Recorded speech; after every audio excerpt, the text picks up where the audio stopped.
آپ مجھے صرف ایک ایمانداری سے بتائیں کہ آپ نے وہ دین لینا ہے جو ابو بکر عمر عثمان و علی کو نبی الاسلام نے تعلیم دی ہے، یا وہ دین جو آپ کو آپ کے بزرگوں نے دیا ہے؟ بتائیں۔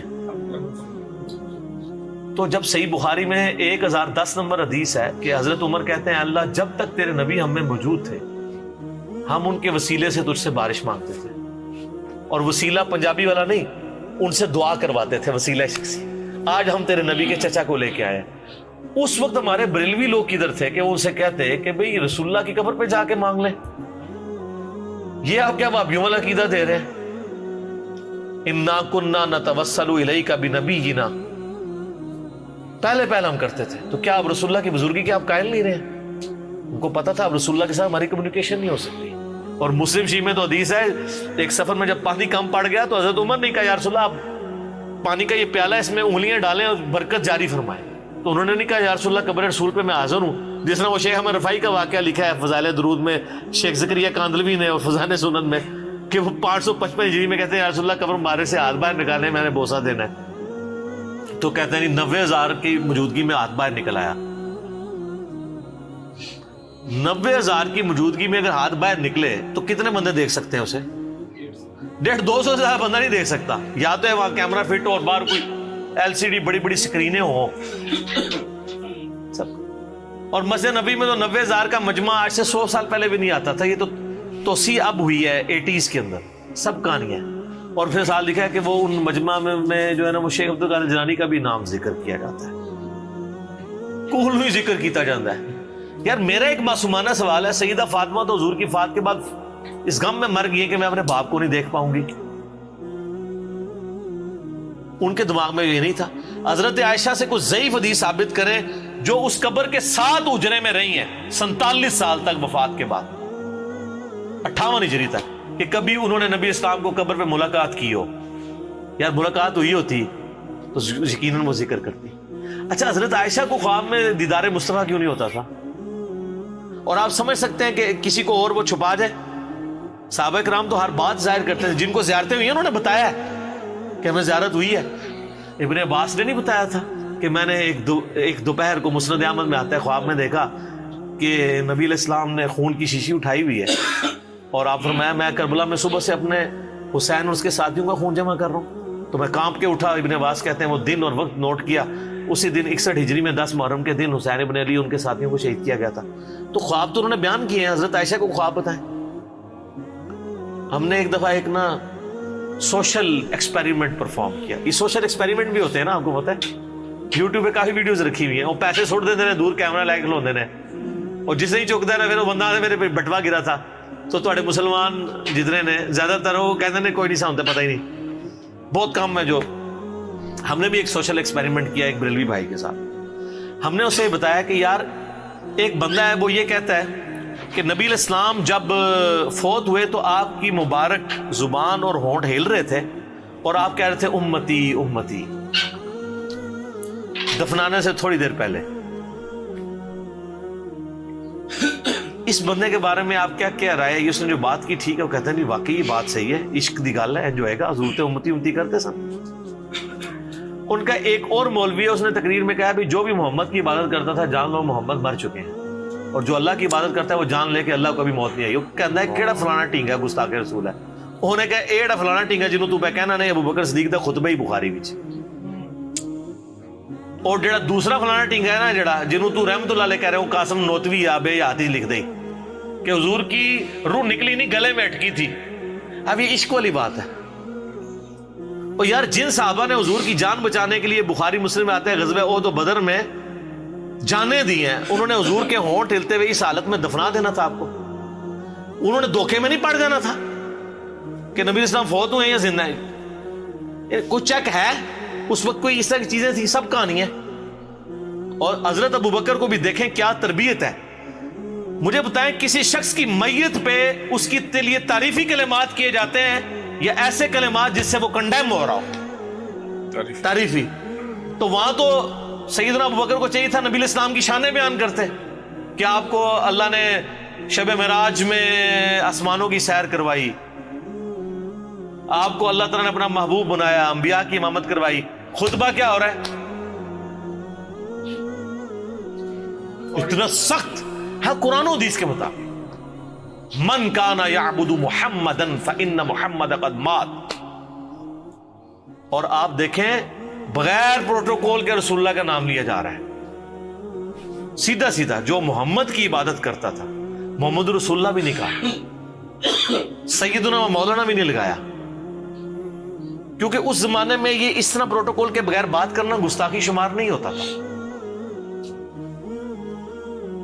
تو وہ جان لے کہ محمد, فوت کا لفظ بھی استعمال نہیں کیا, وصال کا بھی نہیں. فإن محمد قد مات ومن کان یعبد اللہ فإن اللہ حی لا یموت. اور جو کوئی اللہ کی عبادت کرتا ہے وہ جان لے اللہ زندہ ہے, اس کو موت نہیں. سر یہ ابو بکر رضی اللہ تعالیٰ عنہ کا خطبہ اس چیز کے لیے کافی ہے کہ رسول اللہ اپنی دعوت میں کامیاب ہوئے ہیں. جو ننگی توحید, ننگی تلوار والی توحید آپ دنیا میں لے کے آئے تھے, آپ اپنے جانسار صحابہ کو ٹرانسفر کر کے گئے ہیں. یہ رسول اللہ کی کامیابی ہے. کوئی درخت اپنے پھل سے پہچانا جاتا ہے. حضرت ابوبکر وہ پھل ہیں جو درخت نبی علیہ السلام نے کی شکل میں لگا, اور قرآن میں اللہ نے اس کو ذکر کیا ہے, محمد رسول اللہ والذین معہ. اس میں ذکر ہے کہ اس کی مثال اس طرح کہ ایک کومپل نکلی اور پھر وہ پوری فصل تیار ہوگی اور کسان خوش ہوتا ہے, اور کسان کو نبی علیہ السلام کی مثال دی گئی اور یہ ساری فصل صحابہ کرام کی ہے. اچھا, پھر حضرت ابوبکر وہاں پہ دوسری بات پھر اپنی دلیل میں کہہ رہے ہیں انک میت وانہم میتون. قرآن کی آیت پڑھتے ہیں, اے نبی تمہیں بھی مرنا ہے, ان کو بھی مرنا ہے. وما ارسلناک الا رحمۃ للعالمین نہیں پڑھی, پوائنٹ ٹو بی نوٹڈ. پھر اگلی آیت پڑھی وما محمد الا رسول قد خلت من قبلہ الرسل افإن مات او قتل. محمد تو ایک رسول ہی تھے, اگر یہ مر جائیں یا قتل ہو جائیں, اور پاکستان میں اگر یہ وصال فرما جائیں یا شہید ہو جائیں, تو کیا تم دین سے الٹے قدم پھر جاؤ گے؟ تو اللہ کا کوئی نقصان نہیں کرو گے, جو ثابت قدم رہے گا اللہ ان کو جزا دے گا. نبی علیہ السلام نے جو تربیت دی تھی, اور میں اس میں ایک پوائنٹ آج آپ مجھ سے گولڈن کوڈ لے لیں. رسول اللہ کی زندگی میں صحابہ کرام جو رسول اللہ سے عقیدت رکھتے تھے, آج وہ عقیدت اگر آپ نے کسی میں دیکھنی ہے نا تو وہ بریلوی ہے. اور رسول اللہ کی وفات کے بعد صحابہ کرام جو رسول اللہ سے عقیدت رکھتے تھے, وہ عقیدت اگر آپ نے دیکھنی ہے تو وہ اہل حدیث ہے. سبحان. میں نے صدیوں کی ہزاروں صفحوں کی کتابوں کو ایک جملے میں سمو دیا. یہ جتنی عقیدت تھی آپ کی زندگی میں, آپ کے ساتھ ہمارا انٹریکشن تھا کہ وضو کا پانی نہیں گرنے دے رہے, ٹھیک ہے جی, بال مبارک. لیکن جیسے ہی رسول اللہ قبر میں گئے ہیں, صحابہ کرام کو پتہ چل گیا کہ اب ہم نے قبر سے نہیں مانگنا, قبر کی مٹی نہیں چاٹنی, آپ کی قبر پہ سجدہ نہیں کرنا, اور اسٹرکٹلی توحید کو فالو کرنا ہے.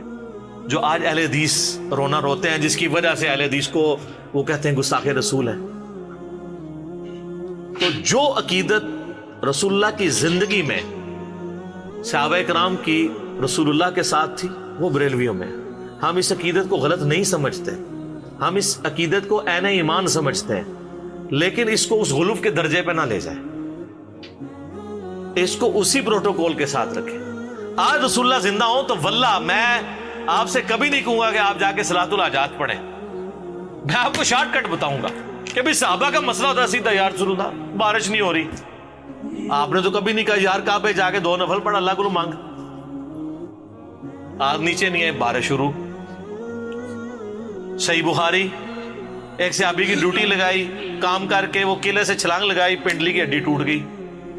آپ کے پاس آئے عبداللہ ابن عتیق, اور اپنی پگڑی اتار کے انہوں نے اپنی پنڈلی باندھی ہوئی تھی.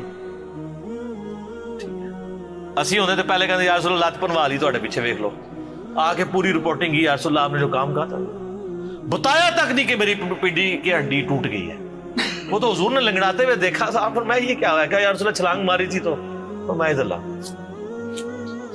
کہتے ہیں دوبارہ کبھی درد نہیں ہوئی. مولا علی کے بارے میں بخاری مسلم میں غزوہ خیبر پہ شعبہ چشم ہے, آنکھیں ہی نہیں کھل رہی ہیں. تو رسول اللہ علیہ وسلم جب تک زندہ تھے نا, آج بھی زندہ ہیں اپنی قبروں میں آخرت کی زندگی کے ساتھ. اس دنیاوی زندگی میں تو اس کا پروٹوکول دنیاوی زندگی والا تھا, جیسے ہی قبر میں گئے تو آخرت کا پروٹوکول شروع ہو گیا. پھر صحابہ کرام نے وہ عقیدت رکھی ہے جو آپ علیہ السلام کی ڈیمانڈ تھی. سر یہ فرق ہے, یہ چیز نبی علیہ السلام کو دنیاوی بادشاہوں سے, دنیاوی لیڈر سے ممتاز کرتی ہے کہ دنیا میں اتنا کامیاب لیڈر کوئی نہیں آیا کہ جس نے ود ان 17 ایئرز, جس کے فالوورز نے پوری دنیا کو تلپٹ کر دیا. ہزاروں سال کی سلطنت روما اور پرشین امپائر, رومن امپائر الٹ کے رکھ دیا, اور ایک سٹیچو بھی نہیں اپنے پیغمبر کا بنایا. اور سر ان سے پہلے کے بڑے بڑے لیڈرز کے سٹیچوز موجود ہیں, تصویریں موجود ہیں, لیکن جو ان سے بڑا لیڈر آیا ہے اس کے فالوورز نے اس کو دنیاوی لیڈر نہیں مانا, اللہ کا پیغمبر مانا ہے. اس کی تصویر بھی نہیں رکھی یار, ورنہ اس زمانے میں اتنے اتنے کاریگر لوگ تھے, تصویر بنانا کو مسئلہ تھا. کتنے مصور تھے جو تصویریں بناتے تھے یار, ایک ہی تصویر ہمارے لیے رکھ لیتے, چلو ہم زیارت ہی کر لیتے. لیکن وہ پتا تھا کہ نبی الاسلام نے ان چیزوں سے منع کیا ہے کہ بت پرستی اس سے داخل ہوتی ہے. کوئی اسٹیچو نہیں بنوایا. تو یہ میرا جملہ یاد رکھیے گا, جو آج اہل حدیث جس عقیدت کا اعزاز رسول اللہ سے کر رہے ہیں نا, یہی وہ عقیدت تھی جو صحابہ کرام کی وفات کے بعد ہو گئی تھی. وہ وضو کا پانی اپنے چہرے پہ ملنا, آپ علیہ السلام کا بلغم لینا, آپ کے بال مبارک سے عقیدت, یہ بھول نہیں گئے تھے. لیکن ان کو پتا تھا اب ہمارا کمیونیکیشن گیپ ہے, قیامت والے دن ملیں گے انشاءاللہ تعالی, پھر وہی کچھ کریں گے جناب کہ جو اس دنیا میں صحابہ کرام کرتے رہے. لیکن یہ ان لوگوں نے جس طریقے سے اس کو مس ہینڈل کیا ہے اور ان عقیدت کے واقعات کو سنا سنا کے اپنی چیزیں ثابت کرنے کی کوشش کی ہے, اور یہ ایک امیج دیا ہے کہ شاید ان باتوں کو وہ لوگ نہیں مانتے. سر وہ باتیں اس وقت کے لیے تھیں جو وقت تھا. آج آپ اس کو واقع کے طور پہ صحابہ کی ایک عقیدت کے طور پہ ضرور بیان کریں گے, لیکن آپ اب کچھ نہیں کر سکتے. نہ تو ہم قبر سے جا کے مٹی لے سکتے ہیں, نہ رسول اللہ سے کہہ سکتے ہیں اپنا ہاتھ باہر نکالیں. کیا کریں, شریعت کی پابندی ہے. ابو داؤد میں حدیث نہیں, ایک صحابی نے حضور کو سجدہ کیا, فرمایا جب میں فوت ہو جاؤں گا تم میری قبر سے گزرو گے, کیا میری قبر پہ بھی سجدہ کرو گے؟ کہا نہیں. اس صحابی جو حضور کو ڈائریکٹ سجدہ کر رہا ہے اس کو بھی یہ پتا ہے کہ قبر پہ نہیں کرنا, تو آپ فرمایا مجھے پھر کیوں کرتے ہو؟ اگر میں سجدہ جائز سمجھتا تو بیویوں سے کہتا اپنے خامدوں کو سجدہ کریں اس حق کے سبب جو اللہ نے دیا ہے. اس پہ تو ہم کتنا رونا روئیں, لیکن اللہ کا شکر ہے میں بڑا پر امید ہوں اللہ کے فضل سے. میں نے 2012 میں ایک بات کی تھی گستاخانہ عبارات والے لیکچر میں 71B میں, جو اس وقت بہت لوگوں کو بری لگی تھی. میں نے کہا تھا کہ جب تک بریلوی حق نہیں قبول کریں گے تبدیلی نہیں آئے گی. جس طرح کے قریش مکہ نے جب تک رسول اللہ کی بات نہیں سمجھی تبدیلی نہیں آئی ہے. بڑے لیول پہ تو تبدیلی اس کی وجہ سے. اور میں نے کہا تھا کہ انشاءاللہ یہ لیکچر ڈیسائسو ہوگا. میں نے ان کا ایشو آئیڈینٹیفائی کر لیا. تو سر دیکھ لیں, اس وقت ہماری دعوت اٹھائی بریلویوں نے. میرے جتنے اس وقت چینلز چل رہے ہیں نا, Muslim only, true Muslim, understand Islam, یہ سب لوگ بریلوی تھے. اہل حدیث خام خام میرے پہ غصہ کھا رہے ہیں, آپ سے ہم نے کوئی بندہ نہیں لیا. اور جو آپ سے اگر ادھر آئے بھی ہیں وہ آپ کے پہلے سے بھی نہیں تھے, وہ پہلے بھی ادھر سے آئے ہوئے تھے. ان کو جب پتا چلا ہم آدھی منزل پہ پہنچے ہوئے ہیں, اب آگے بھی جانا ہے, تو وہ آگے. وہ کل ہمارا وہ زرد پگڑی والا لیکچر اپلوڈ ہوا ہے, آپ نے دیکھا ہے؟ تو میں اپنے بھائیوں کو تھامنیل دکھا رہا تھا. میں نے دیکھو یہ امام کعبہ, میں نے انگلی رکھی, میں نے کہا یہ دیکھو اہل حدیث. پھر نیچے جواد نقوی صاحب, میں نے کہا یہ شیعہ. اس کے ساتھ فضل الرحمان صاحب, میں نے کہا یہ دیوبندی. اس الیاس قادری صاحب, میں نے کہا یہ دیکھو بریلوی. چاروں ہو گئے, اور میں نے کہا یہ مسلم جو میری تصویر لگے گی. اس کا یہ مطلب نہیں وہ مسلم نہیں ہے. مراد یہ ہے کہ ہم اس پلیٹ فارم سے بات کر رہے ہیں کہ ہم ان ساروں کو مسلمان سمجھتے ہیں, ان کے پیچھے نمازیں پڑھتے ہیں, ان کو چندہ دیتے ہیں, اور ان کی کمزوری کے لیے کافی ہے کہ یہ مسلم بات کرنے والے کو اپنا دشمن سمجھتے ہیں. تو سر کوئی نہیں, ہم نے کوئی مایوسی نہیں ہے, پبلک پہ محنت کریں, انشاءاللہ وہ قبول کریں.